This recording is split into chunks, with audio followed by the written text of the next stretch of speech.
The following is a brief video on the production possibilities curve.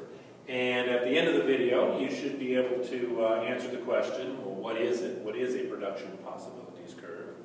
You should know what it looks like, the key concept, what do changes in the production possibilities curve mean. So let's go back to the beginning. What is a production possibilities curve? And the definition is over here for you. A production possibilities curve is a graph showing the trade-off between the production of two items. An example might be iPads and iPhones. Another example might be, for Toyota, might be Toyota pickup trucks and Priuses. It's this trade-off between the production of two items. And what does it look like? Well, a production possibilities curve looks as follows. And we'll stick with the example of iPads and iPhones. So each is represented by one of the two axes. And what this is telling you, the key concept here, is let's say Apple Corporation is producing 1 million iPads, we'll put one in, and 1 million iPhones. A million of each. And for whatever reason, presumably they could make more money if they produce more iPhones. So to produce more iPhones, to move it out here to say 1.2 million, they will have to give up some of the production of iPads. In this case, perhaps 300,000. So they're left with 700,000 iPads. And that's the key concept here, is this trade-off between the production of one and the other item. So to produce more iPhones, Apple Corporation would have to give up some of the production of iPads.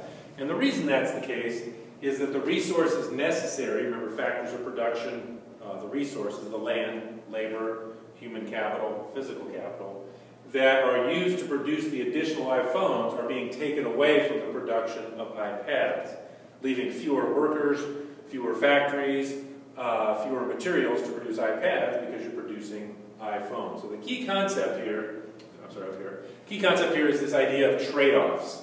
So you might want to highlight this, trade-offs. To produce more of one means you're giving up some of the other.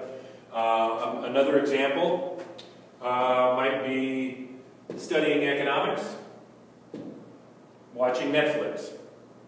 If you're here producing 2 hours of study time and 2 hours of Netflix time, and you decide you'd like to get a better grade in econ class, so you produce more study time, say 3 hours, well then that only leaves you one less hour on Netflix.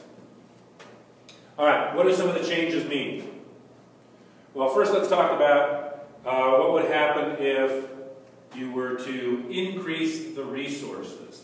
In the case of Apple Corporation, that means more factors of production. That means more physical capital, factories, more labor, more workers, more entrepreneurial ability, human capital. And what that would do is enable Apple Corporation to produce more of each.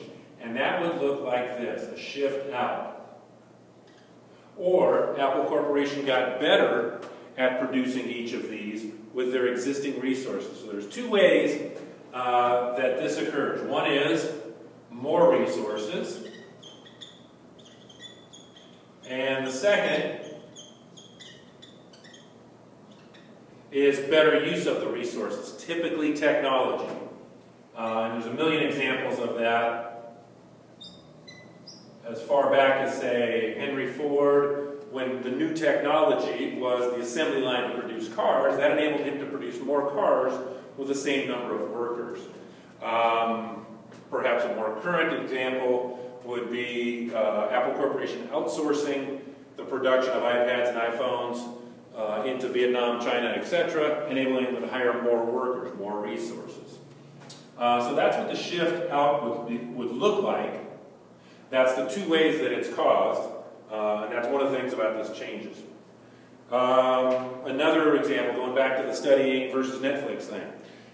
If right here it was 2 hours of studying and 2 hours of Netflix, and you said, well, gee, I want to have 3 hours of studying, and I remember there's a trade-off, so that means I only have 1 hour get more of each would be to add more resources. In this case, find more time. Of course, you're ultimately limited and you only have 24 hours in a day, but if you were to eliminate something else, you would then have perhaps 5 hours for that trade-off between Netflix and studying economics. Let's take another look at what a change might mean. Let's go to a change where Apple Corporation gets better at the production of iPhones, but not iPads. That is to say, they can produce more iPhones with the same resources, but they didn't get any better at the production of iPads. So this remains the same, but this pushes out over here. So what that would look like, or what that's telling you, is that they got better at the production of iPhones, but not better at the production of iPads. A different example might be Toyota, and this is Toyota trucks. They didn't get any better at producing trucks, but because of technology, because of their experience in producing the new product, the Prius they get better at. That would enable them to produce more Priuses with the same amount of resources. So that's another, what this means, effectively, is changing these curves. And conversely, if this one increased and this didn't, and you're saying, oh, they got better at iPads or trucks. One more change that you should be aware of and understand, and that would be what happens when the curve shifts inward. So let's get rid of this stuff. And there we are producing iPhones and iPads at a certain rate, say a million each. And then the amount of resources that you have decrease. That would cause a shift inward. This would represent a decrease in resources. Generally, you don't see a decrease in technology because once people come up with an idea, they don't forget it.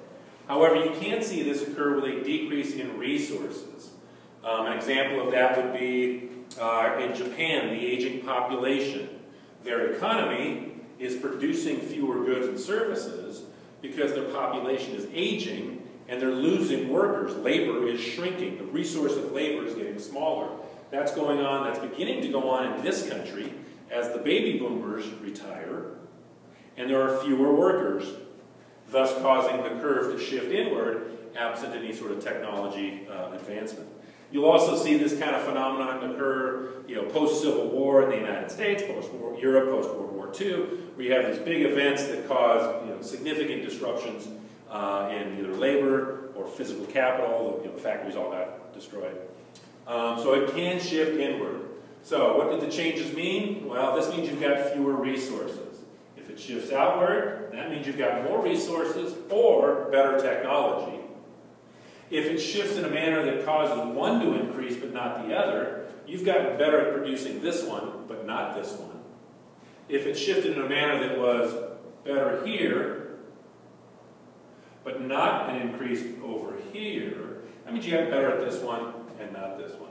So let's review. What is it? A production possibilities curve is simply a graph showing the trade-off between the production of two items.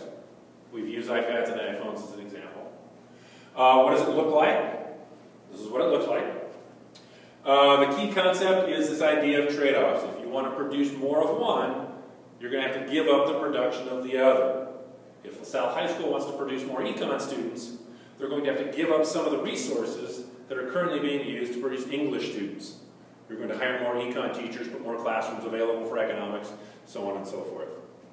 And what do the changes mean? That's what we reviewed here. So that's the production possibilities curve. Hope it's helpful.